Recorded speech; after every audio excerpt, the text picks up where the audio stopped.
君がそう発音したいんならそれでいいんじゃないかな。いい加減にしろ! What's so great about an anime that devotes an insane amount of time to jokes about mayonnaise, hemorrhoids, poop, and phalluses? This is a question many have asked, quite derisively I might add, before being pulled into the world of Gintama. Well, who's to blame them? Even if the anime and manga world is chock full of over-the-top thoughts and plots, Gintama pushes the envelope to the extreme. Take, for instance, its samurai meets alien setting, which is actually one of its least outrageous attributes. But to get back to our question and to answer it, yes, Gintama is great. It's great because of its trashy, tawdry jokes, not in spite of them. No anime does comedy better than Gintama, and that's a fact even its detractors will be hard-pressed to disagree with. While toilet humor might be its strong suit, Gintama is more than that, which explains its phenomenal success. The manga started serialization in Weekly Shonen Jump in 2003, and despite the killer competition, stayed on its pages for 15 years. It sold upwards of 55 million copies to date. The anime, which followed in 2006, has won multiple awards. It's also spawned several live-action movies starring some of the biggest names in the Japanese film industry, so that's no small feat. While it may not be in the same league as a One Piece or a Naruto, Gintama has a cult following that rivals these shonen greats. In this video, I'm going to go through some of the reasons that make Gintama a masterclass in comedy. Hopefully, it will convince you to give this often misunderstood series a try. Admittedly, it has an acquired taste, but if you let it grow on you, you might just end up counting it among your favorites.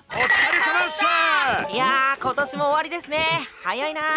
無理もないある。今年はいろいろあった。 But first, what is Gintama all about? Well, the title literally means silver balls and is a play on the name of its protagonist, Sakata Gintoki. Gin translates to silver in Japanese, whilst Tama is slang for testicles. Gintoki has a shock of silver hair and can be quite ballsy when he's not being a lazy bum. He runs an odd jobs firm with his sidekicks Kagura and Shinbachi. The three live in Edo, a country of proud samurai who coexist with their invaders, aliens called the Amanto. Unlike most anime, Gintama is not plot or story driven, nor is it a sweeping saga despite its 360 plus episodes. Story arcs are comparatively short, lasting between about 3 and 5 episodes. The final Silver Soul arc was its longest at 26 episodes. Its first season comprises 50 standalone, seemingly random episodes with the focus largely on gags and parodies. A long line of recurring characters is the only string loosely tying these episodes together. This has led to one of the most frequently heard complaints about Gintama, that it's a slow starter. The criticism is valid, but there's method to this madness. Gintama has a huge cast of characters, all of them central to the series, and its first 50 episodes serve the primary purpose of introducing and fleshing out every single one of these characters. There's Gintoki's landlady, Otose, a tough old woman who operates a bar and has a running feud with her tenant over unpaid rent. There's the famous Shinsengumi triad, the anti-establishment joy rebel Katsura. There's the homeless, down-on-his-luck Hasegawa, the myopic stalker ninja Ayame, and the robot maid Tama. And that's just a short sampler. The characters that appear in Gintama, whether in recurring roles or cameos, are quirky, full of personality, and highly memorable. And they've endeared themselves to fans throughout the series' long run. Such an unconventional, long-winded first season serves yet another purpose: world building. The Gintama universe traverses 3 locations: Edo, outer space, and Kabukicho. The last is a district known for its entertainment establishments and home to Gintoki and most of the gang. The bulk of the action takes place there. Thanks to its first 50 episodes, Gintama manages to bring these places to life and make them an indelible part of its story. The Edo of Gintama's imagination is nothing like the Edo of other anime set in the samurai era. Here, history meets modernity. Most of its citizens wear kimonos and sandals and sport the trademark shaved head and top knot. They live in homes with shingled roofs and tatami mat flooring. Yet these symbols of tradition exist alongside such modern amenities as convenience stores, cigarette vending machines, and even a state-of-the-art spaceship terminal. Similarly, Kabukicho is vibrant with its host clubs, hostess bars, gambling halls, pachinko parlors, dojos, and family restaurants. It's home to not only regular folk, but also yakuza, delinquents, ninjas, drag queens, aliens, and cyborgs. Such an outrageous fusion of history, tradition, modernity, and technology could have created a disjointed universe, but on the contrary, the result is a weirdly magical world full of charm and character, and the animation does a fine job of making it pop with energy and life.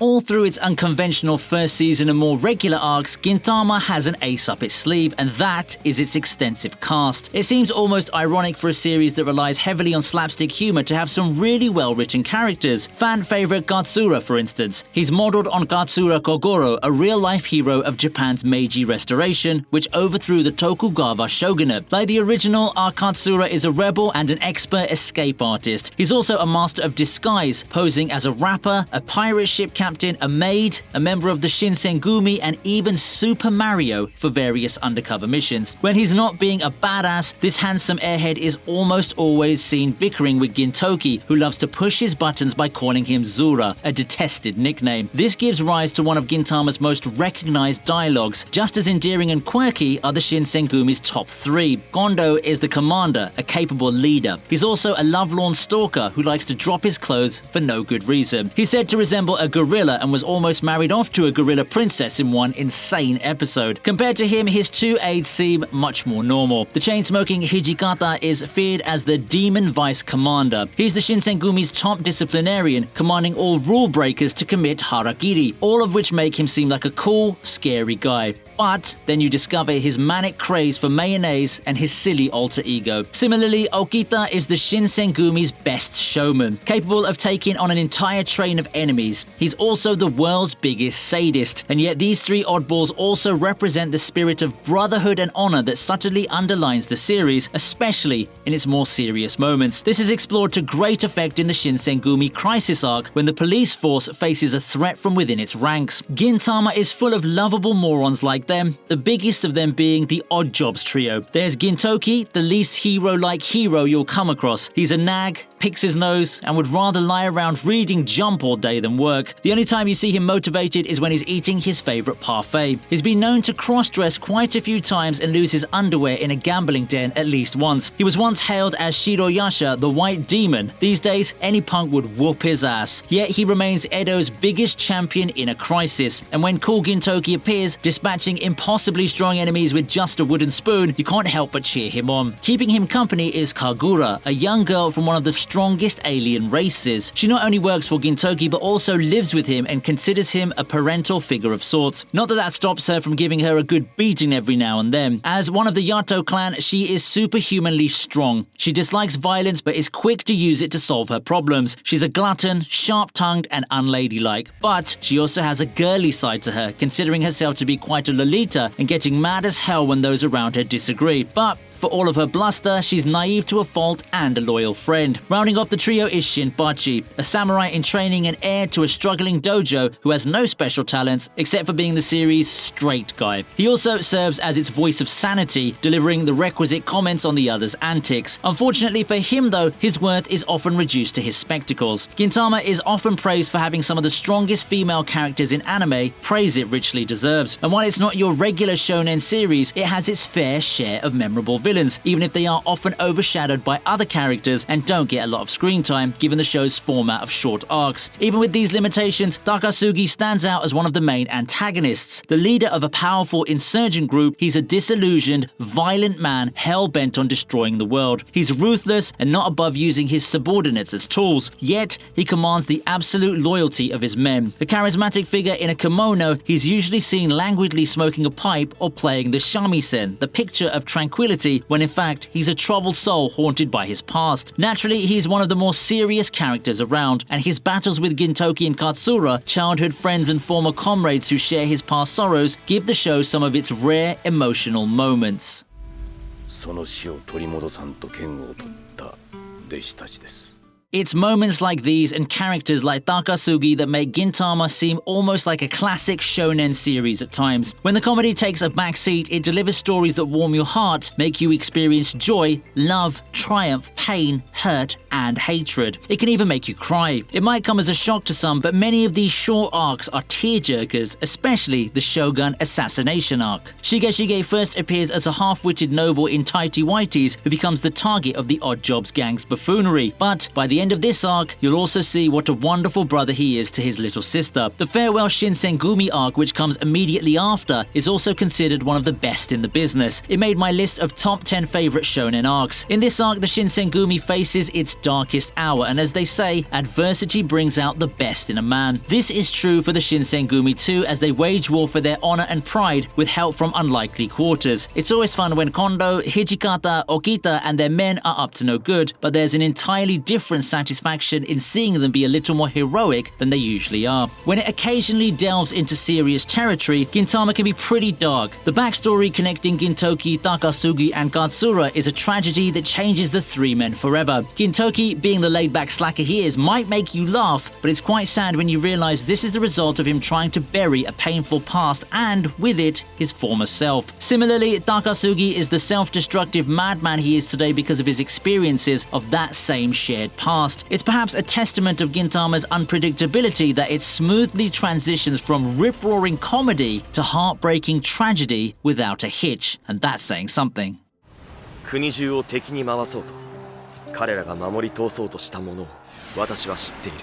But at the end of the day, if one were to pick Gintama's biggest appeal, it would be, without a doubt, its special brand of humor and the amazing cast of characters. This is what sets it apart from all other anime. If you come to the show solely for its serious arcs, then you might be disappointed at first, since most of the arcs in this anime are comedy arcs, especially during the first few seasons. But if you come for the comedy, there's a good chance you won't be sorry. While Gintama has an abundance of crude jokes about body parts and bodily functions, it's really smooth with its parody. You'll find a gazillion Japanese and American pop culture references, be it Gintoki declaring he'll be the pirate king or practicing his Kamehameha. One episode finds the hopeless Hasegawa on a game show with a chance to win millions of yen, a shout out to the Oscar-winning Slumdog Millionaire. And when Katsura becomes Donald Zuramp, we all know who he's channeling. No subject is taboo. The series even manages to give Heidi, the charming lass from the Alps, a rather grisly makeover. When it's not referencing popular anime, manga, games and films, Gintama likes to poke fun at itself. A lot. Each episode almost always has a gag or two about budget cuts, production snags, and the quality of animation. Quite telling because animation's not Gintama's strongest point, although the quality improves considerably as the series progresses. At times, the Odd Jobs gang spends a good part of an episode worrying about the writing and other perceived threats that might just get the anime cancelled. These sections sometimes feature Gintama's mangaka Sorachi Hideaki as a minor character. He appears not as a human, but a gorilla with questionable hygiene. What's with the ape fascination, eh? In one such section, Sorachi grumbles that writing a manga and drawing backgrounds is a pain, and he'd rather just be a cheeseburger. In another, his character is killed off by Otoe for ranking higher than her on a popularity poll. To a section of fans, though, Gintama is at its best when it gets down and dirty with its gags. One of the funniest segments, and a personal favourite of mine actually, features Gintoki, Kondo, and two other characters in a toilet block trapped in an unending game of one-upmanship over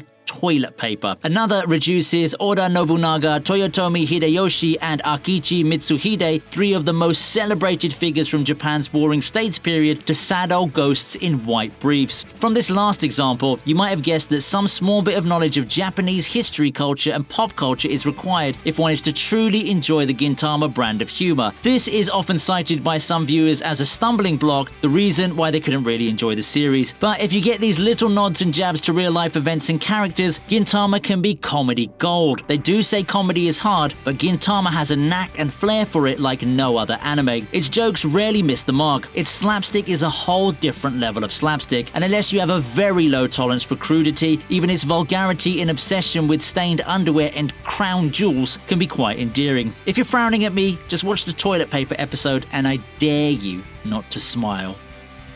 So there you have it, Gintama, the funniest, most outrageous anime of our times. In this video, I've gone through some, but not all, of the reasons why it's worth taking the trouble to watch it. I hope I managed to convince you. Write to me and let me know. Those of you who are already on board the Gintama juggernaut are also welcome to leave a comment and share your thoughts on why this show worked out for you. Press the like button if you enjoyed the video, and subscribe to my channel for more anime content. Take care, and I'll see you soon.